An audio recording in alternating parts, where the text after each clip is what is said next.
సంగారెడ్డి పట్టణంలో MLA camp కార్యాలయంలో ఈరోజు బీఆర్ఎస్ ఆధ్వర్యంలో ప్రెస్ మీట్ నిర్వహించడం జరిగింది. పట్టణ బీఆర్ఎస్ నేతలు, కార్యకర్తలు పాల్గొనడం జరిగింది. బీఆర్ఎస్ నేత రావుల శ్రీధర్ రెడ్డి మాట్లాడుతూ కేటీఆర్ పై అక్రమ కేసు పెట్టడం ప్రభుత్వం పై తీవ్రంగా మండిపడ్డారు. బీఆర్ఎస్ పార్టీని అణగదొక్కాలనే ఉద్దేశంతో ప్రభుత్వం అనుచితంగా ఇష్టానుసారంగా కేసులు నమోదు చేస్తుందని ఆయన తెలిపారు.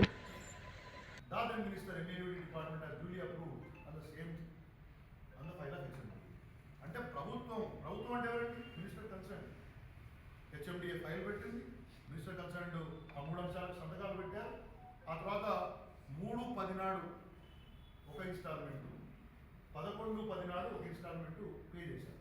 పే చేయలేని చెప్తలేదు కదా. ఎలక్షన్ కూడా 4th వచ్చింది అంటే 3/10 అంటే first payment was done already అంటాడు. అంటే it is in motion, business is in motion. కాబట్టి ఆ పని ముందుకు తీసుకెళ్ళాం, రేస్ చేసే ప్రయత్నం చేశాం. దీన్ని తప్పు జరిగింది, పర్మిషన్ తీసుకోలేదు. ప్రభుత్వాలలో కొన్నిసార్లు కొన్ని ఎక్సిజెన్సీస్ ఉన్నప్పుడు ప్రభుత్వం కొన్ని ఇమ్మీడియట్ యాక్షన్స్ తీసుకుంటుంది. ఆ తర్వాత it will be ratified by the department concern and cabinet concern. అది చీఫ్ మినిస్టర్ ఆఫీస్ నాలెడ్జ్లో కూడా పెడతారు. అప్పుడు ఎలక్షన్ సమయం కాబట్టి, ఒకవైపు ఎలక్షన్స్ నడుస్తున్నాయి కాబట్టి, రెండో వైపు మనం రద్దు చేస్తే నగర ప్రతిష్ట, రాష్ట్ర ప్రతిష్ట, దేశ ప్రతిష్ట పెరుగుతుంది కాబట్టి, మళ్ళీ ఆర్బిట్రేషన్ పోతే హ్యూజ్ అమౌంట్స్ ఫిల్ చేయాల్సి వస్తుంది కాబట్టి ప్రభుత్వం కాన్ఫిడెంట్గా ముందుకు పోయింది. ఇది కేటీఆర్ గారు చేసిన తప్పని వాళ్ళు చెప్పే ప్రయత్నం చేస్తారు. దీనిలో ఎక్కడ అన్ని జరగలేదు. ఇది మోసపూరిత కుట్ర కాదు.